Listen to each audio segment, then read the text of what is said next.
Dear students, ਲੋਕਤੰਤਰ ਨੂੰ ਸਭ ਤੋਂ ਵਧੀਆ ਕਿਸਮ ਦੀ ਸਰਕਾਰ ਮੰਨਿਆ ਜਾਂਦਾ ਹੈ, ਪਰੰਤੂ ਕੋਈ ਵੀ ਸ਼ਾਸਨ ਪ੍ਰਣਾਲੀ ਸਰਕਾਰ ਦੀ ਕੋਈ ਵੀ ਕਿਸਮ ਇਸ ਤਰ੍ਹਾਂ ਦੀ ਨਹੀਂ ਹੈ ਜਿਸ ਨੂੰ ਅਸੀਂ ਅੱਖਾਂ ਬੰਦ ਕਰਕੇ ਸਾਰੇ ਲੋਕਾਂ ਲਈ ਸਭ ਤੋਂ ਵਧੀਆ ਕਿਸਮ ਦੀ ਸਰਕਾਰ ਮੰਨ ਸਕੀਏ, ਡਿਕਲੇਅਰ ਕਰ ਸਕੀਏ। ਹਰ ਸ਼ਾਸਨ ਪ੍ਰਣਾਲੀ ਦੇ ਵਿੱਚ ਕੁਝ ਗੁਣ ਹੁੰਦੇ ਹਨ ਤਾਂ ਕੁਝ ਔਗਣ ਵੀ ਹੁੰਦੇ ਹਨ। ਬੇਸ਼ੱਕ ਲੋਕਤੰਤਰੀ ਸ਼ਾਸਨ ਪ੍ਰਣਾਲੀ ਦੇ ਵਿੱਚ ਗੁਣ ਜ਼ਿਆਦਾ ਹਨ ਦੂਸਰੀਆਂ ਸ਼ਾਸਨ ਪ੍ਰਣਾਲੀਆਂ ਨਾਲੋਂ, ਪਰੰਤੂ ਲੋਕਤੰਤਰੀ ਸ਼ਾਸਨ ਪ੍ਰਣਾਲੀ ਵੀ ਔਗਣਾਂ ਤੋਂ ਰਹਿਤ ਨਹੀਂ ਹੈ। ਲੋਕਤੰਤਰੀ ਸ਼ਾਸਨ ਪ੍ਰਣਾਲੀ ਦੇ ਵਿੱਚ ਵੀ ਕੁਝ ਕਮੀਆਂ ਹੁੰਦੀਆਂ ਹਨ। ਇਸ ਕੁਐਸਚਨ ਦੇ ਵਿੱਚ ਅਸੀਂ ਚਰਚਾ ਕਰਾਂਗੇ ਕਿ ਲੋਕਤੰਤਰ ਦੇ ਔਗਣ ਕਿਹੜੇ-ਕਿਹੜੇ ਹੁੰਦੇ ਹਨ। ਲੋਕਤੰਤਰ ਦਾ ਪਹਿਲਾ ਔਗਣ ਕਿਹਾ ਜਾਂਦਾ ਹੈ ਕਿ ਗੁਣਾਂ ਨਾਲੋਂ ਗਿਣਤੀ ਤੇ ਜ਼ਿਆਦਾ ਜ਼ੋਰ ਦਿੱਤਾ ਜਾਂਦਾ ਹੈ। ਜਿਹੜੀਆਂ ਵੀ ਚੋਣਾਂ ਹੁੰਦੀਆਂ ਹਨ, ਚਾਹੇ MLA ਦੀ ਹੈ ਚਾਹੇ MP ਦੀ ਹੈ, ਉਹਦੇ ਵਿੱਚ ਵੋਟਰਾਂ ਦੀ ਗਿਣਤੀ ਕੀਤੀ ਜਾਂਦੀ ਹੈ ਕਿ ਕਿਹਦੇ ਫੇਵਰ ਦੇ ਵਿੱਚ ਕਿੰਨੇ ਵੋਟਰ ਹਨ। ਜੇ ਇੱਕ ਪਾਸੇ 49 ਸਿਆਣੇ ਲੋਕ ਹਨ ਜਿਹੜੇ ਰਾਜਨੀਤਿਕ ਪ੍ਰਣਾਲੀ ਪ੍ਰਤੀ ਪੂਰੀ ਜਾਣਕਾਰੀ ਰੱਖਦੇ ਹਨ, ਪੂਰੇ ਸੰਜੀਦਾ ਹਨ, ਰਾਸ਼ਟਰੀ ਸਮੱਸਿਆਵਾਂ ਬਾਰੇ ਚੰਗੀ ਤਰ੍ਹਾਂ ਜਾਣਦੇ ਹਨ, ਤੇ ਦੂਜੇ ਪਾਸੇ 51 ਇਸ ਤਰ੍ਹਾਂ ਦੇ ਲੋਕ ਵੋਟ ਦਿੰਦੇ ਹਨ ਜਿਨ੍ਹਾਂ ਨੂੰ ਰਾਜਨੀਤਿਕ ਪ੍ਰਣਾਲੀ ਦੀ ਵਰਕਿੰਗ ਬਾਰੇ ਕੋਈ ਜਾਣਕਾਰੀ ਨਹੀਂ ਹੈ, ਜਿਨ੍ਹਾਂ ਨੂੰ ਕਿਸੇ ਪਾਰਟੀ ਦੇ ਪਾਲਿਸੀ ਪ੍ਰੋਗਰਾਮ ਬਾਰੇ ਕੋਈ ਜਾਣਕਾਰੀ ਨਹੀਂ ਹੈ, ਜਿਹੜੇ ਸਿਰਫ ਜਾਤੀ ਜਾਂ ਧਰਮ ਦੀਆਂ ਭਾਵਨਾਵਾਂ ਵਿੱਚ ਵਹਿ ਕੇ ਵੋਟ ਦੇ ਰਹੇ ਹਨ। ਤਾਂ ਲੋਕਤੰਤਰ ਦੇ ਵਿੱਚ ਜਿਹੜੀ ਜਿੱਤ ਹੈ ਉਹ 51 ਵਿਅਕਤੀਆਂ ਦੀ ਹੋਣੀ ਤੈਅ ਹੈ, ਕਿਉਂਕਿ ਲੋਕਤੰਤਰ ਦੇ ਵਿੱਚ ਸਿਰਫ ਵੋਟਾਂ ਦੀ ਗਿਣਤੀ ਕੀਤੀ ਜਾਂਦੀ ਹੈ। ਵੋਟਰਾਂ ਦੀ ਕੁਆਲਿਟੀ ਨੂੰ ਬਿਲਕੁਲ ਵੀ ਧਿਆਨ ਦੇ ਵਿੱਚ ਨਹੀਂ ਰੱਖਿਆ ਜਾਂਦਾ। ਲੋਕਤੰਤਰ ਦੀ ਦੂਸਰੀ ਕਮੀ ਕਹੀ ਜਾਂਦੀ ਹੈ ਕਿ ਇਹ ਸਮਾਨਤਾ ਦੇ ਸਿਧਾਂਤ ਤੇ ਆਧਾਰਿਤ ਹੈ, ਪਰੰਤੂ ਸਮਾਨਤਾ ਦਾ ਸਿਧਾਂਤ ਆਪਣੇ ਆਪ ਹੀ ਅਨਨੈਚੁਰਲ ਹੈ, ਗੈਰ ਕੁਦਰਤੀ ਹੈ। ਸਮਾਨਤਾ ਦਾ ਸਿਧਾਂਤ ਇੱਕ ਨੈਤਿਕ ਸਿਧਾਂਤ ਜ਼ਰੂਰ ਹੈ। ਅਸੀਂ ਸਾਰੇ ਮੰਨਦੇ ਹਾਂ ਕਿ ਸਾਰੇ ਸਮਾਨ ਹੋਣੇ ਚਾਹੀਦੇ ਹਨ, ਸਾਰਿਆਂ ਨਾਲ ਸਮਾਨਤਾ ਦਾ ਵਰਤਾਓ ਕੀਤਾ ਜਾਣਾ ਚਾਹੀਦਾ ਹੈ, ਪਰੰਤੂ ਪ੍ਰੈਕਟੀਕਲੀ ਦੇਖਿਆ ਜਾਵੇ ਤਾਂ ਕੋਈ ਸੁਕਰਾਤ ਵਰਗਾ ਸਿਆਣਾ ਵੀ ਹੁੰਦਾ ਹੈ, ਕੋਈ ਹਿਟਲਰ ਵਰਗਾ ਮੂਰਖ ਵੀ ਹੁੰਦਾ ਹੈ। ਸਾਰੇ ਵਿਅਕਤੀਆਂ ਦਾ ਬੌਧਿਕ ਪੱਧਰ ਹੈ ਜੋ ਉਹ ਸਮਾਨ ਨਹੀਂ ਹੁੰਦਾ ਆਪਸ ਦੇ ਵਿੱਚ। ਜਿਹੜੇ ਵਿਅਕਤੀ ਬੌਧਿਕ ਤੌਰ ਤੇ ਚੰਗੀ ਤਰ੍ਹਾਂ ਵਿਕਸਿਤ ਨਾ ਹੋਏ ਹੋਣ ਉਹ ਆਪਣੇ ਦੇਸ਼ ਦੀਆਂ ਸਮੱਸਿਆਵਾਂ ਨੂੰ, ਸਮਾਜ ਦੀਆਂ ਸਮੱਸਿਆਵਾਂ ਨੂੰ ਚੰਗੀ ਤਰ੍ਹਾਂ ਨਹੀਂ ਸਮਝ ਸਕਦੇ। ਅਜਿਹੇ ਵਿਅਕਤੀਆਂ ਨੂੰ ਪੜ੍ਹੇ ਲਿਖੇ ਵਿਅਕਤੀਆਂ ਦੇ ਬਰਾਬਰ, ਚੰਗੇ ਕਰੈਕਟਰ ਵਾਲੇ ਵਿਅਕਤੀਆਂ ਦੇ ਬਰਾਬਰ ਦਾ ਰਾਜਨੀਤਿਕ ਅਧਿਕਾਰ ਦੇਣੇ ਉਹ ਕੋਈ ਬਹੁਤੀ ਚੰਗੀ ਗੱਲ ਨਹੀਂ ਹੈ, ਕਿਉਂਕਿ ਇਸ ਤਰ੍ਹਾਂ ਦੇ ਵਿਅਕਤੀ ਨੇ ਜਿਹੜੇ ਜੇਕਰ ਉਹਨਾਂ ਦੀ ਗਿਣਤੀ ਸੁਸਾਇਟੀ ਵਿੱਚ ਵੱਧ ਜਾਵੇ ਤਾਂ ਗਲਤ ਸਰਕਾਰਾਂ ਚੁਣੀਆਂ ਜਾਂਦੀਆਂ ਹਨ ਅਤੇ ਉਹ ਸਰਕਾਰਾਂ ਪੂਰੇ ਦੇਸ਼ ਲਈ, ਪੂਰੇ ਸਮਾਜ ਲਈ ਖਤਰਨਾਕ ਸਿੱਧ ਹੁੰਦੀਆਂ ਹਨ। ਤੀਸਰੀ ਆਲੋਚਨਾ ਕੀਤੀ ਜਾਂਦੀ ਹੈ ਲੋਕਤੰਤਰ ਦੀ ਕਿ ਇਹ ਅਯੋਗ ਵਿਅਕਤੀਆਂ ਦਾ ਸ਼ਾਸਨ ਹੁੰਦਾ ਹੈ, ਕਿਉਂਕਿ ਚੋਣਾਂ ਲੜਨ ਲਈ ਕੋਈ ਵਿਦਿਅਕ ਯੋਗਤਾਵਾਂ ਨਹੀਂ ਨਿਸ਼ਚਿਤ ਕੀਤੀਆਂ ਜਾਂਦੀਆਂ। ਬੜੀਆਂ ਸਿੰਪਲ ਜਿਹੀਆਂ ਯੋਗਤਾਵਾਂ ਹੁੰਦੀਆਂ ਹਨ ਕਿ ਉਹ ਵਿਅਕਤੀ ਨਾਗਰਿਕ ਹੋਵੇ, ਉਸ ਵਿਅਕਤੀ ਦੀ ਉਮਰ 31 ਜਾਂ 35 ਸਾਲ ਹੋਵੇ। ਇਹਨਾਂ ਯੋਗਤਾਵਾਂ ਨੂੰ ਪੂਰਾ ਕਰਨ ਵਾਲਾ ਹਰ ਵਿਅਕਤੀ ਚੋਣ ਲੜ ਸਕਦਾ ਹੈ। ਬਹੁਤੇ ਵੋਟਰ ਵੀ ਸਮਾਜ ਦੀਆਂ ਸਮੱਸਿਆਵਾਂ ਨੂੰ ਸਮਝਣ ਦੇ ਕੈਪੇਬਲ ਨਹੀਂ ਹੁੰਦੇ, ਇਸ ਲਈ ਜਿਸ ਤਰ੍ਹਾਂ ਦੇ ਕੈਂਡੀਡੇਟ ਹੁੰਦੇ ਹਨ ਉਸੇ ਤਰ੍ਹਾਂ ਦੀ ਬਹੁ ਗਿਣਤੀ ਵੋਟਰਾਂ ਦੀ ਹੁੰਦੀ ਹੈ। ਇਸ ਲਈ ਜ਼ਰੂਰੀ ਨਹੀਂ ਹੁੰਦਾ ਕਿ ਜਿਹੜੇ ਚੰਗੇ ਤੇ ਯੋਗ ਵਿਅਕਤੀ ਨੇ ਉਹਨਾਂ ਦੀ ਚੋਣ ਕੀਤੀ ਜਾਵੇ। ਕਈ ਵਾਰੀ ਯੋਗ ਵਿਅਕਤੀ ਚੋਣਾਂ ਦੇ ਵਿੱਚ ਹਾਰ ਜਾਂਦੇ ਹਨ, ਜਿਹੜੇ ਅਯੋਗ ਵਿਅਕਤੀ ਨੇ ਉਹ ਅੱਗੇ ਆ ਜਾਂਦੇ ਹਨ। ਲੋਕਤੰਤਰ ਦੇ ਵਿੱਚ ਇਸ ਤਰ੍ਹਾਂ ਦੇ ਲੋਕਾਂ ਦੇ ਜਿੱਤਣ ਦੀ ਸੰਭਾਵਨਾ ਜ਼ਿਆਦਾ ਹੁੰਦੀ ਹੈ ਜਿਹੜੇ ਲੋਕਾਂ ਨੂੰ ਆਪਣੇ ਲੱਛੇਦਾਰ ਭਾਸ਼ਣਾਂ ਰਾਹੀਂ ਪ੍ਰਭਾਵਿਤ ਕਰ ਸਕਦੇ ਹੋਣ, ਲੋਕਾਂ ਨਾਲ ਵੱਡੇ-ਵੱਡੇ ਵਾਅਦੇ ਕਰ ਸਕਦੇ ਹੋਣ, ਵੱਡੇ-ਵੱਡੇ ਲਾਰੇ ਲੋਕਾਂ ਨੂੰ ਲਾ ਸਕਦੇ ਹੋਣ। ਕਈ ਵਾਰੀ ਇਸ ਤਰ੍ਹਾਂ ਦੇ ਵਿਅਕਤੀ ਰਾਜਨੀਤਿਕ ਪ੍ਰਣਾਲੀ ਦੀ ਵਰਕਿੰਗ ਤੋਂ ਬਿਲਕੁਲ ਅਣਜਾਣ ਹੁੰਦੇ ਹਨ। ਉਹ ਸਿਰਫ ਇਸ ਕਰਕੇ ਆਗੂ ਬਣ ਜਾਂਦੇ ਹਨ, ਇਸ ਕਰਕੇ ਲੀਡਰ ਬਣ ਜਾਂਦੇ ਹਨ ਕਿ ਉਹਨਾਂ ਨੇ ਚੋਣ ਜਿੱਤੀ ਹੈ, ਉਹਨਾਂ ਦੇ ਵਿੱਚ ਇਸ ਤੋਂ ਬਿਨਾਂ ਹੋਰ ਕੋਈ ਗੁਣ ਨਹੀਂ ਹੁੰਦਾ। ਇਸ ਲਈ ਅਯੋਗ ਵਿਅਕਤੀਆਂ ਦੇ ਅੱਗੇ ਆਉਣ ਦੀ ਸਭ ਤੋਂ ਜ਼ਿਆਦਾ ਜੋ ਚਾਂਸ ਹਨ ਉਹ ਲੋਕਤੰਤਰ ਵਿੱਚ ਹੁੰਦੇ ਹਨ। ਲੋਕਤੰਤਰ ਦੀ ਆਲੋਚਨਾ ਇਸ ਕਰਕੇ ਵੀ ਕੀਤੀ ਜਾਂਦੀ ਹੈ ਕਿ ਇਹ ਧਨੀ ਵਿਅਕਤੀਆਂ ਦਾ ਸ਼ਾਸਨ ਬਣ ਗਿਆ ਹੈ। ਵਿਸ਼ੇਸ਼ ਕਰਕੇ ਇਸ ਦੀ ਆਲੋਚਨਾ ਲੋਕਤੰਤਰ ਦੀ ਲਾਰਡ ਬਰਾਈਸ ਨੇ ਇਸ ਆਧਾਰ ਤੇ ਕੀਤੀ ਹੈ ਕਿ ਪੈਸਾ, ਵੈਲਥ ਬਹੁਤ ਜ਼ਿਆਦਾ ਭੂਮਿਕਾ ਨਿਭਾਉਂਦਾ ਹੈ ਲੋਕਤੰਤਰੀ ਸ਼ਾਸਨ ਪ੍ਰਣਾਲੀ ਵਿੱਚ ਸੱਤਾ ਪ੍ਰਾਪਤ ਕਰਨ ਲਈ। ਲੋਕਤੰਤਰੀ ਸ਼ਾਸਨ ਪ੍ਰਣਾਲੀ ਦੇ ਵਿੱਚ ਸੱਤਾ ਪ੍ਰਾਪਤੀ ਲਈ ਬਹੁਤ ਜ਼ਿਆਦਾ ਪ੍ਰਚਾਰ ਦੀ ਜ਼ਰੂਰਤ ਪੈਂਦੀ ਹੈ, ਬਹੁਤ ਜ਼ਿਆਦਾ ਸਾਧਨਾਂ ਦੀ ਜ਼ਰੂਰਤ ਪੈਂਦੀ ਹੈ। ਇਸ ਲਈ ਕੋਈ ਆਮ ਵਿਅਕਤੀ ਹੈ ਜਿਹੜਾ ਉਹ ਚੋਣ ਨਹੀਂ ਲੜ ਸਕਦਾ। ਜੇ ਚੋਣ ਲੜਦਾ ਵੀ ਹੈ ਤਾਂ ਉਸ ਦੇ ਜਿੱਤਣ ਦੇ ਚਾਂਸ ਘੱਟ ਹੁੰਦੇ ਹਨ। ਦੂਜੇ ਪਾਸੇ ਕਈ ਵਿਅਕਤੀ ਇਸ ਤਰ੍ਹਾਂ ਦੇ ਹੁੰਦੇ ਹਨ ਜਿਨ੍ਹਾਂ ਨੇ ਕਦੇ ਕੋਈ ਲੋਕਲ ਗਵਰਨਮੈਂਟ ਦੀ ਚੋਣ ਲੜਨ ਦਾ ਵੀ ਤਜਰਬਾ ਨਹੀਂ ਹੁੰਦਾ, ਪਰ ਆਪਣੇ ਪੈਸੇ ਦੇ ਜ਼ੋਰ ਤੇ ਉਹ ਰਾਸ਼ਟਰਪਤੀ ਤੱਕ ਦੀਆਂ ਚੋਣਾਂ ਵੀ ਜਿੱਤ ਜਾਂਦੇ ਹਨ। ਜਿਹੜੇ ਧਨੀ ਵਿਅਕਤੀ ਹਨ ਉਹ ਲੋਕਤੰਤਰ ਨੂੰ ਇੱਕ ਬਿਜ਼ਨਸ ਦੇ ਤੌਰ ਤੇ ਦੇਖਦੇ ਹਨ। ਆਪਣੇ ਬਿਜ਼ਨਸ ਚੋਂ ਕਮਾਇਆ ਹੋਇਆ ਪੈਸਾ ਪਹਿਲਾਂ ਲੋਕਤੰਤਰ ਦੇ ਵਿੱਚ ਇਨਵੈਸਟ ਕਰਦੇ ਹਨ, ਚਾਹੇ ਪੈਸਾ ਵੰਡਣਾ ਪਵੇ, ਚਾਹੇ ਉਹਨਾਂ ਨੂੰ ਚੋਣ ਪ੍ਰਚਾਰ ਤੇ ਖਰਚਾ ਕਰਨਾ ਪਵੇ।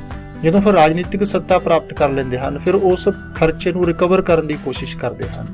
ਇਹ ਵੱਖੋ ਵੱਖਰੇ ਤਰੀਕਿਆਂ ਨਾਲ ਰਿਕਵਰੀ ਕੀਤੀ ਜਾਂਦੀ ਹੈ।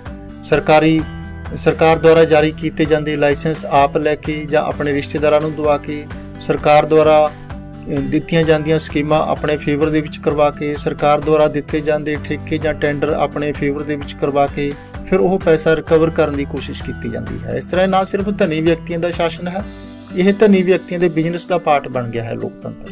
ਲੋਕਤੰਤਰ ਦਾ 5ਵਾਂ ਔਗਣ ਹੈ ਦਲ ਆਧਾਰਿਤ ਰਾਜਨੀਤੀ।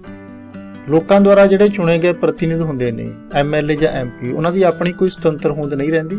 ਉਹ ਲੋਕ ਸਭਾ ਦੇ ਵਿੱਚ, ਵਿਧਾਨ ਸਭਾ ਦੇ ਵਿੱਚ ਉਹੀ ਬੋਲਦੇ ਹਨ ਜਿਹੜੇ ਉਹਨਾਂ ਦੇ ਪਾਰਟੀ ਦੇ ਸਵਾਮੀ ਉਹਨਾਂ ਨੂੰ ਆਦੇਸ਼ ਦਿੰਦੇ ਹਨ। ਰਾਬਰਟ ਮਿਸ਼ੇਲ ਨੇ ਲੋਕਤੰਤਰ ਦੀ ਆਲੋਚਨਾ ਕਰਦਿਆਂ ਕਿਹਾ ਹੈ ਕਿ ਜੋ ਟੌਪ ਲੀਡਰਸ਼ਿਪ ਹੁੰਦੀ ਹੈ ਕਿਸੇ ਵੀ ਪਾਰਟੀ ਦੀ, ਉਹੀ ਸਾਰੇ ਪ੍ਰਤੀਨਿਧਾਂ ਨੂੰ ਚਲਾਉਂਦੀ ਹੈ। ਉਹੀ ਉਹਨੂੰ ਦੱਸਦੀ ਹੈ ਕਿ ਕਿਸੇ ਬਿੱਲ ਦੇ ਅਸੀਂ ਹੱਕ ਦੇ ਵਿੱਚ ਭੁਗਤਣਾ ਹੈ ਜਾਂ ਕਿਸੇ ਬਿੱਲ ਦੇ ਅਸੀਂ ਵਿਰੁੱਧ ਭੁਗਤਣਾ ਹੈ।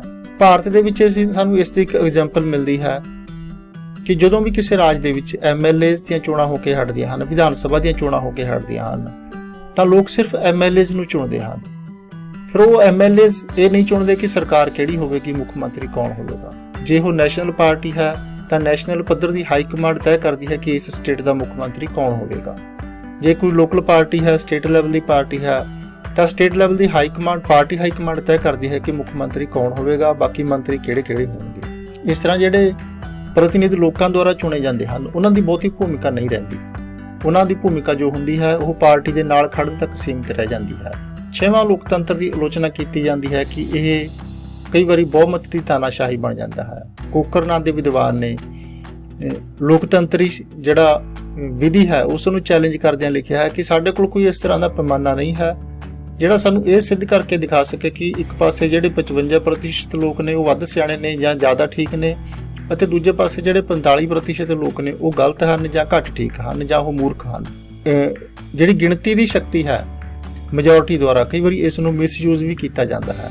ਕਈ ਵਾਰੀ ਬਹੁ ਗਿਣਤੀ ਦੁਆਰਾ ਆਪਣੇ ਫੇਵਰ ਦੇ ਵਿੱਚ ਅਤੇ ਜਿਹੜੇ ਵਿਰੋਧੀ ਨੇ, ਘੱਟ ਗਿਣਤੀ ਨੇ, ਉਹਨਾਂ ਦੇ ਅਗੇਂਸਟ ਕਾਨੂੰਨਾਂ ਦਾ ਨਿਰਮਾਣ ਕੀਤਾ ਜਾਂਦਾ ਹੈ।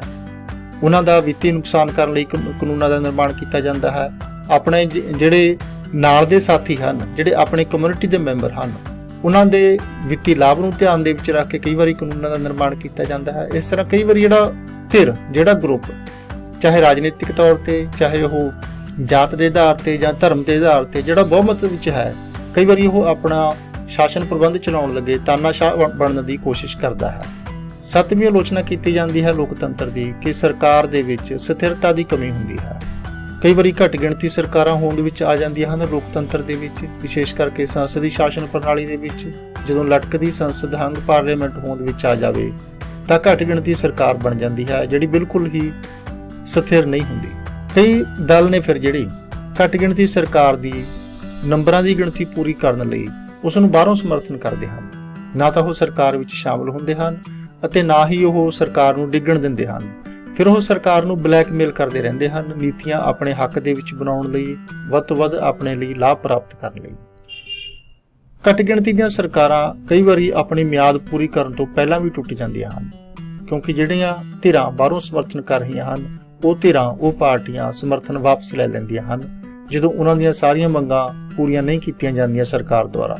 ਜੇ ਘੱਟ ਗਿਣਤੀ ਦੀ ਸਰਕਾਰ ਨਹੀਂ ਵੀ ਹੈ ਤਾਂ ਵੀ ਫੁੱਲ ਮੈਜੋਰਿਟੀ ਵਾਲੀ ਸਰਕਾਰ ਵੀ ਸਮਾਂ ਪਾ ਕੇ ਬਦਲ ਜਾਂਦੀ ਹੈ। ਆਮ ਕਰਕੇ 4 ਸਾਲ 5 ਸਾਲ ਦੀ ਮਿਆਦ ਰੱਖੀ ਜਾਂਦੀ ਹੈ ਲੋਕਤੰਤਰ ਦੇ ਵਿੱਚ ਇੱਕ ਸਰਕਾਰ ਦੀ, ਅਤੇ ਜਦੋਂ ਨਵੀਂ ਸਰਕਾਰ ਆਉਂਦੀ ਹੈ ਤਾਂ ਉਹ ਪੁਰਾਣੀਆਂ ਚੱਲਦੀਆਂ ਨੀਤੀਆਂ ਨੂੰ ਬਦਲ ਦਿੰਦੀ ਹੈ, ਜਿਹਦੇ ਨਾਲ ਸ਼ਾਸਨ ਦੇ ਵਿੱਚ ਰੈਗੂਲੈਰਿਟੀ ਦੇ ਵਿੱਚ ਕਮੀ ਆਉਂਦੀ ਹੈ, ਨੀਤੀਆਂ ਦੇ ਵਿੱਚ ਰੈਗੂਲੈਰਿਟੀ ਦੇ ਵਿੱਚ ਕਮੀ ਆਉਂਦੀ ਹੈ। ਲੋਕਤੰਤਰੀ ਸ਼ਾਸਨ ਪ੍ਰਣਾਲੀ ਦੀ ਆਲੋਚਨਾ ਇਸ ਆਧਾਰ ਤੇ ਵੀ ਕੀਤੀ ਜਾਂਦੀ ਹੈ ਕਿ ਐਮਰਜੈਂਸੀ ਲਈ ਇਹ ਢੁਕਵੀਂ ਨਹੀਂ ਹੈ, ਕਿਉਂਕਿ ਲੋਕਤੰਤਰ ਦੇ ਵਿੱਚ ਫੈਸਲਾ ਲੈਣ ਦੀ ਪ੍ਰਕਿਰਿਆ ਗੁੰਝਲਦਾਰ ਹੁੰਦੀ ਹੈ, ਫੈਸਲੇ ਲੈਣ ਦੀ ਪ੍ਰਕਿਰਿਆ ਲੰਮੀ ਹੁੰਦੀ ਹੈ। ਪਰੰਤੂ ਐਮਰਜੈਂਸੀ ਦੇ ਦੌਰਾਨ, ਸੰਕਟ ਕਾਲ ਦੇ ਦੌਰਾਨ ਕੋਈ ਫੈਸਲਾ ਜਿੱਦਾਂ ਛੇਤੀ ਲਿਆ ਜਾਵੇ ਉਨਾ ਹੀ ਫਾਇਦੇਮੰਦ ਹੁੰਦਾ ਹੈ। ਇਸ ਲਈ ਸੰਕਟ ਕਾਲ ਦਾ ਸਾਹਮਣਾ ਕਰਨ ਲਈ ਲੋਕਤੰਤਰੀ ਸ਼ਾਸਨ ਪ੍ਰਣਾਲੀ ਨੂੰ ਬਹੁਤੀ ਵਧੀਆ ਸ਼ਾਸਨ ਪ੍ਰਣਾਲੀ ਨਹੀਂ ਮੰਨਿਆ ਜਾਂਦਾ। ਲੋਕਤੰਤਰ ਦੀ ਆਲੋਚਨਾ ਇਸ ਆਧਾਰ ਤੇ ਵੀ ਕੀਤੀ ਜਾਂਦੀ ਹੈ ਕਿ ਲੋਕਤੰਤਰ ਦੇ ਵਿੱਚ ਰਾਸ਼ਟਰੀ ਪ੍ਰਤਿਭਾ ਦਾ, ਨੈਸ਼ਨਲ ਟੈਲੈਂਟ ਦਾ ਨੁਕਸਾਨ ਹੁੰਦਾ ਹੈ, ਨਾਸ਼ ਹੁੰਦਾ ਹੈ। ਹਰਨਸ਼ਾਹ ਨਾਂ ਦੇ ਵਿਦਵਾਨ ਦਾ ਵਿਚਾਰ ਹੈ ਕਿ ਲੋਕਤੰਤਰੀ ਸ਼ਾਸਨ ਪ੍ਰਣਾਲੀ ਸਮਾਜ ਦੇ ਪ੍ਰਤਿਭਾਸ਼ਾਲੀ ਵਿਅਕਤੀਆਂ ਨੂੰ ਅੱਗੇ ਲਿਆਉਣ ਦੇ ਵਿੱਚ ਫੇਲ ਹੋਈ ਹੈ, ਇਸ ਲਈ ਚੰਗਾ ਸ਼ਾਸਨ ਪ੍ਰਬੰਧ ਦੇਣ ਦੇ ਵਿੱਚ ਵੀ ਅਸਫਲ ਰਹੀ ਹੈ। ਹਾਰਟਮੈਨ ਨੇ ਲੋਕਤੰਤਰ ਨੂੰ ਚਲਾਉਣ ਵਾਲਿਆਂ, ਗੱਪੀਆਂ, ਸ਼ਬਦਾਂ ਦਾ ਘੁਮਾ ਫਿਰਾ ਕਰਨ ਵਾਲਿਆਂ, ਚਾਪਲੂਸਾਂ ਅਤੇ ਵੱਡਿਆਂ ਦੀ ਦੋਸਤੀ ਦਾ ਲੁਤਫ ਲੈਣ ਵਾਲਿਆਂ ਦਾ ਸਵਰਗ ਕਿਹਾ ਹੈ। ਅਜਿਹੇ ਮਾਹੌਲ ਦੇ ਵਿੱਚ ਪ੍ਰਤਿਭਾਸ਼ਾਲੀ ਵਿਅਕਤੀਆਂ ਦੀ ਕੋਈ ਵਕਤ ਨਹੀਂ ਹੁੰਦੀ। ਲੋਕਤੰਤਰ ਦੇ ਸ਼ੁਰੂਆਤੀ ਦੌਰ ਦੇ ਵਿੱਚ ਯੂਨਾਨ ਦੀਆਂ ਜੋ ਘਟਨਾਵਾਂ ਨੇ ਉਹਨਾਂ ਤੋਂ ਸਾਨੂੰ ਪਤਾ ਲੱਗਦਾ ਹੈ ਕਿ ਜਿਹੜੇ ਉਸ ਸਮੇਂ ਦੇ ਉਸ ਸੁਸਾਇਟੀ ਦੇ ਸਭ ਤੋਂ ਵੱਧ ਜ਼ਿੰਮੇਵਾਰ ਵਿਅਕਤੀ ਸੀ ਸੁਕਰਾਤ ਵਰਗੇ ਸਭ ਤੋਂ ਵੱਧ ਸਿਆਣੇ ਵਿਅਕਤੀ ਮੰਨੇ ਜਾਂਦੇ ਸੀ। ਲੋਕਤੰਤਰੀ ਸ਼ਾਸਨ ਪ੍ਰਣਾਲੀ ਦੇ ਵਿੱਚ ਉਹਨਾਂ ਨੂੰ ਵੀ ਸਜ਼ਾਵਾਂ ਦਿੱਤੀਆਂ ਗਈਆਂ, ਉਹਨਾਂ ਨੂੰ ਵੀ ਜ਼ਹਿਰ ਦਾ ਪਿਆਲਾ ਪੀਣ ਲਈ ਮਜਬੂਰ ਕੀਤਾ ਗਿਆ। ਲੋਕਤੰਤਰ ਬਹੁਤ ਖਰਚੀਲਾ ਸ਼ਾਸਨ ਪ੍ਰਬੰਧ ਹੁੰਦਾ ਹੈ। ਲੋਕਤੰਤਰੀ ਪ੍ਰਕਿਰਿਆਵਾਂ ਜਿਵੇਂ ਵੋਟਰ ਸੂਚੀਆਂ ਬਣਾਉਣਾ, ਫਿਰ ਉਹਨਾਂ ਨੂੰ ਹਰ ਸਾਲ ਰਿਵਾਈਜ਼ ਕਰਨਾ, ਪੁਰਾਣੀਆਂ ਵੋਟਾਂ ਕੱਟਣੀਆਂ, ਨਵੀਆਂ ਵੋਟਾਂ ਐਡ ਕਰਨੀਆਂ, ਫਿਰ ਕੋਈ ਨਾ ਕੋਈ ਇਲੈਕਸ਼ਨ ਹਰ ਸਾਲ ਹੁੰਦੀ ਹੈ, ਲੋਕਲ ਗਵਰਨਮੈਂਟ ਦੀ, ਸਟੇਟ ਗਵਰਨਮੈਂਟ ਦੀ, ਨੈਸ਼ਨਲ ਗਵਰਨਮੈਂਟ ਦੀ, ਉਹਨਾਂ ਦਾ ਪ੍ਰਬੰਧ ਕਰਨਾ, ਇਹਦੇ ਤੇ ਬਹੁਤ ਜ਼ਿਆਦਾ ਖਰਚਾ ਕੀਤਾ ਜਾਂਦਾ ਹੈ। ਫਿਰ ਜਿੰਨੇ ਕੋਈ ਵਿਧਾਇਕ ਇੱਕ ਵਾਰੀ ਬਣ ਗਏ ਅਗਲੀ ਵਾਰੀ ਨਵੇਂ ਬਣ ਜਾਂਦੇ ਹਨ। ਲੋਕਤੰਤਰ ਹੋਣ ਕਰਕੇ ਲੋਕਤੰਤਰ ਤੇ ਸਾਰਿਆਂ ਦਾ ਭਾਰ ਵੱਧਦਾ ਜਾਂਦਾ ਹੈ। ਪੁਰਾਣਿਆਂ ਦੀਆਂ ਪੈਨਸ਼ਨਾਂ ਦੇਣੀਆਂ ਪੈਂਦੀਆਂ ਹਨ, ਨਵਿਆਂ ਨੂੰ ਤਨਖਾਹਾਂ ਅਤੇ ਉਹਨਾਂ ਦੇ ਰਹਿਣ ਸਹਿਣ ਦੇ ਸਾਰੇ ਖਰਚੇ ਪ੍ਰਦਾਨ ਕਰਨੇ ਪੈਂਦੇ ਹਨ। ਇਸ ਤਰ੍ਹਾਂ ਲੋਕਤੰਤਰ ਬਹੁਤ ਹੀ ਖਰਚੀਲੀ ਸ਼ਾਸਨ ਪ੍ਰਣਾਲੀ ਹੈ। ਜਿਹੜੇ ਵਿਕਾਸਸ਼ੀਲ ਰਾਜ ਨੇ ਭਾਰਤ ਵਰਗੇ, ਉਹਨਾਂ ਲਈ ਲੋਕਤੰਤਰ ਨੂੰ ਸਹਿਣਾ ਆਪਣੇ ਆਪ ਦੇ ਵਿੱਚ ਇੱਕ ਬਹੁਤ ਵੱਡਾ ਜ਼ਿੰਮੇਵਾਰੀ ਵਾਲਾ ਕੰਮ ਬਣ ਜਾਂਦਾ ਹੈ, ਆਰਥਿਕ ਬੋਝ ਬਣ ਜਾਂਦਾ ਹੈ। ਭਾਰਤ ਵਰਗਾ ਰਾਜ ਜਿੱਥੋਂ ਦੀ ਇਕਨੋਮੀ ਬਹੁਤ ਜ਼ਿਆਦਾ ਸਟਰੋਂਗ ਨਹੀਂ ਹੈ, ਲੋਕਾਂ ਦੀਆਂ ਮੌਲਿਕ ਜ਼ਰੂਰਤਾਂ ਵੀ ਅਜੇ ਤੱਕ ਅਸੀਂ ਪੂਰੀਆਂ ਨਹੀਂ ਕਰ ਸਕੇ, ਉੱਥੇ 2019 ਦੀ ਇਲੈਕਸ਼ਨ ਵਿੱਚ ਅਨੁਮਾਨ ਹੈ ਕਿ 55,000 ਕਰੋੜ ਰੁਪਇਆ ਇਲੈਕਸ਼ਨ ਤੇ ਖਰਚਾ ਕੀਤਾ ਗਿਆ। ਇਸ ਤਰ੍ਹਾਂ ਲੋਕਤੰਤਰੀ ਸ਼ਾਸਨ ਪ੍ਰਣਾਲੀ ਇੱਕ ਬਹੁਤ ਖਰਚੀਲੀ ਸ਼ਾਸਨ ਪ੍ਰਣਾਲੀ ਹੈ। ਜਿਹੜੇ ਡਿਵੈਲਪਿੰਗ ਕੰਟਰੀਜ਼ ਹਨ ਉਹਨਾਂ ਲਈ ਲੋਕਤੰਤਰੀ ਸ਼ਾਸਨ ਪ੍ਰਣਾਲੀ ਨੂੰ ਮੇਨਟੇਨ ਕਰਨਾ, ਲੋਕਤੰਤਰੀ ਸ਼ਾਸਨ ਪ੍ਰਣਾਲੀ ਨੂੰ ਸਹਿਣਾ ਇੱਕ ਬਹੁਤ ਵੱਡੀ, ਬਹੁਤ ਖਰਚੀਲੀ ਐਕਸਰਸਾਈਜ਼ ਬਣ ਜਾਂਦੀ ਹੈ। ਲੋਕਤੰਤਰ ਦੇ ਵਿੱਚ ਚੰਗੀਆਂ ਨੀਤੀਆਂ ਦਾ ਨਹੀਂ, ਲੋਕਵਾਦੀ ਨੀਤੀਆਂ ਦਾ ਨਿਰਮਾਣ ਕੀਤਾ ਜਾਂਦਾ ਹੈ, ਕਿਉਂਕਿ ਨੀਤੀ ਨਿਰਮਾਣਕਾਰਾਂ ਦਾ ਉਦੇਸ਼ ਵੱਧ ਤੋਂ ਵੱਧ ਲੋਕਾਂ ਨੂੰ ਆਪਣੇ ਫੇਵਰ ਵਿੱਚ ਕਰਨਾ ਹੁੰਦਾ ਹੈ। ਇਸ ਲਈ ਨੀਤੀ ਨਿਰਮਾਣ ਪਿੱਛੇ ਤਰਕਸ਼ੀਲਤਾ ਘੱਟ, ਰਾਜਨੀਤਿਕ ਲਾਭ ਵਧੇਰੇ ਹੁੰਦਾ ਹੈ। ਅਜਿਹੀਆਂ ਨੀਤੀਆਂ ਬਣਾਈਆਂ ਜਾਂਦੀਆਂ ਹਨ ਜਿਹੜੀਆਂ ਲੋਕਾਂ ਨੂੰ ਲੁਭਾਉਣ ਵਾਲੀਆਂ ਹੋਣ। ਉਹ ਨੀਤੀਆਂ ਨਹੀਂ ਬਣਾਈਆਂ ਜਾਂਦੀਆਂ ਜਿਹੜੀਆਂ ਲੌਂਗ ਰਨ ਦੇ ਵਿੱਚ ਸਮਾਜ ਦੀ ਉਸਾਰੀ ਕਰਨ ਵਾਲੀਆਂ ਹੋਣ, ਸਮਾਜ ਨੂੰ ਆਰਥਿਕ, ਸਮਾਜਿਕ, ਰਾਜਨੀਤਿਕ ਲਾਭ ਪ੍ਰਦਾਨ ਕਰਨ ਵਾਲੀਆਂ ਹੋਣ। ਚੋਣਾਂ ਤੋਂ ਪਹਿਲਾਂ ਬਹੁਤ ਸਾਰੀਆਂ ਜਿਹੜੀਆਂ ਨੀਤੀਆਂ ਨੇ ਉਹ ਇਸ ਤਰ੍ਹਾਂ ਦੀਆਂ ਬਿਨਾਂ ਕਿਸੇ ਤਰਕਸੰਗਤ ਆਧਾਰ ਦੇ ਲਾਗੂ ਕੀਤੀਆਂ ਜਾਂਦੀਆਂ ਹਨ, ਜਿਨ੍ਹਾਂ ਦਾ ਉਦੇਸ਼ ਸਰਕਾਰੀ ਪੈਸੇ ਨੂੰ ਖਰਚਾ ਕਰਕੇ ਕੇਵਲ ਜਿਹੜੀ ਸੱਤਾਧਾਰੀ ਪਾਰਟੀ ਹੈ ਉਸ ਲਈ ਲਾਭ ਪ੍ਰਾਪਤ ਕਰਨਾ ਹੀ ਹੁੰਦਾ ਹੈ। ਲੋਕਤੰਤਰ ਦੀਆਂ ਇਹਨਾਂ ਕਮੀਆਂ ਦਾ ਅਧਿਐਨ ਕਰਨ ਤੋਂ ਬਾਅਦ ਅਸੀਂ ਇਸ ਸਿੱਟੇ ਤੇ ਪਹੁੰਚ ਸਕਦੇ ਹਾਂ ਕਿ ਲੋਕਤੰਤਰੀ ਸ਼ਾਸਨ ਪ੍ਰਣਾਲੀ ਨੂੰ ਅੰਧਾਧੁੰਦ ਲਾਗੂ ਕਰਨਾ ਨੁਕਸਾਨਦਾਇਕ ਹੋ ਸਕਦਾ ਹੈ, ਕਿਉਂਕਿ ਲੋਕਤੰਤਰ ਦੇ ਲਾਗੂ ਕਰਨ ਤੋਂ ਪਹਿਲਾਂ ਇੱਕ ਲੋੜੀਂਦਾ ਇਨਫਰਾਸਟ੍ਰਕਚਰ ਚਾਹੀਦਾ ਹੈ ਸੁਸਾਇਟੀ ਦੇ ਵਿੱਚ, ਜਿੱਥੇ ਲੋਕ ਐਜੂਕੇਟਡ ਹੋਣ, ਲੋਕਾਂ ਦੀਆਂ ਮੌਲਿਕ ਜ਼ਰੂਰਤਾਂ ਪੂਰੀਆਂ ਹੁੰਦੀਆਂ ਹੋਣ, ਆਪਸ ਦੇ ਵਿੱਚ ਏਕਤਾ ਹੋਵੇ, ਆਪਸ ਦੇ ਵਿੱਚ ਵਖਰੇਵੇ ਨੇ ਜਿਹੜੇ ਕਾਮਨਲ ਵਖਰੇਵੇ ਉਹ ਨਾ ਹੋਣ।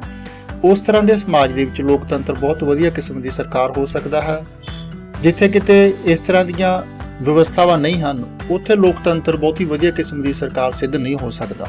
ਜੇ ਲੋਕਤੰਤਰ ਲਾਗੂ ਵੀ ਕੀਤਾ ਜਾਂਦਾ ਹੈ ਤਾਂ ਸਮਾਜ ਦੇ ਜਿਹੜੇ ਪ੍ਰਤਿਭਾਸ਼ਾਲੀ ਵਿਅਕਤੀ ਨੇ, ਜਿਹੜੇ ਵੋਟ ਪੋਲਿਟਿਕਸ ਦੇ ਵਿੱਚ ਨਹੀਂ ਪੈਣਾ ਚਾਹੁੰਦੇ, ਉਹਨਾਂ ਦੀਆਂ ਸੇਵਾਵਾਂ ਲੈਣ ਦੇ ਵੀ ਕੋਈ ਮੰਚ ਬਣਾਉਣਾ ਚਾਹੀਦਾ ਹੈ। ਕੋਈ ਹਾਊਸ ਇਸ ਤਰ੍ਹਾਂ ਦਾ ਚਾਹੀਦਾ ਹੈ ਜਿੱਥੇ ਨੁਮਾਇੰਦਿਆਂ ਦੀ ਵੋਟਾਂ ਦੇ ਆਧਾਰ ਤੇ, ਰਾਜਨੀਤੀ ਦੇ ਆਧਾਰ ਤੇ ਅਪਾਇੰਟਮੈਂਟ ਨਾ ਹੁੰਦੀ ਹੋਵੇ, ਉਹਨਾਂ ਦੇ ਗੁਣਾਂ ਦੇ ਆਧਾਰ ਤੇ ਹੁੰਦੀ ਹੋਵੇ। ਨਿਆਂਪਾਲਿਕਾ ਸਰਵਉੱਚ ਹੋਣੀ ਚਾਹੀਦੀ ਹੈ, ਨਿਰਪੱਖ ਹੋਣੀ ਚਾਹੀਦੀ ਹੈ, ਰਾਜਨੀਤਿਕ ਪਾਰਟੀਆਂ ਤੋਂ, ਕਾਰਜਪਾਲਿਕਾ ਤੋਂ, ਵਿਧਾਨ ਮੰਡਲ ਤੋਂ ਸੁਤੰਤਰ ਹੋਣੀ ਚਾਹੀਦੀ ਹੈ, ਤਾਂ ਕਿ ਜੇ ਲੋਕਾਂ ਦੇ ਅਧਿਕਾਰਾਂ, ਸੁਤੰਤਰਤਾਵਾਂ ਦੀ ਕਿਤੇ ਹਾਨੀ ਹੁੰਦੀ ਹੈ ਤਾਂ ਲੋਕ ਨਿਆਂਪਾਲਿਕਾ ਤੋਂ ਇਨਸਾਫ ਲੈ ਸਕਣ। ਲੋਕਤੰਤਰੀਕਰਨ ਠੀਕ ਹੈ, ਪਰੰਤੂ ਲੋਕਤੰਤਰੀਕਰਨ ਨੂੰ ਰਾਜਨੀਤੀਕਰਨ ਦੇ ਹੱਦ ਤੱਕ ਲੈ ਜਾਣਾ, ਕਿ ਹਰ ਚੀਜ਼ ਨੂੰ, ਹਰ ਡਿਸੀਜਨ ਨੂੰ ਪੋਲਿਟਿਸਾਈਜ਼ ਕਰਨਾ, ਉਹ ਰਾਜ ਲਈ, ਸਮਾਜ ਲਈ, ਲੋਕਾਂ ਲਈ, ਸਾਰਿਆਂ ਲਈ ਖਤਰਨਾਕ ਹੋ ਜਾਂਦਾ ਹੈ। ਇਸ ਲਈ ਜਿਹੜੀ ਅਬਰਾਹਮ ਲਿੰਕਨ ਨੇ ਪਰਿਭਾਸ਼ਾ ਦਿੱਤੀ ਸੀ ਲੋਕਤੰਤਰ ਦੀ ਕਿ democracy is the government of the people, by the people, for the people, ਉਸ ਨੂੰ ਆਲੋਚਕ ਕਹਿੰਦੇ ਨੇ ਕਿ ਰਿਐਲਿਟੀ ਦੇ ਵਿੱਚ ਇਹ ਇਸ ਤਰ੍ਹਾਂ ਨਹੀਂ ਹੈ।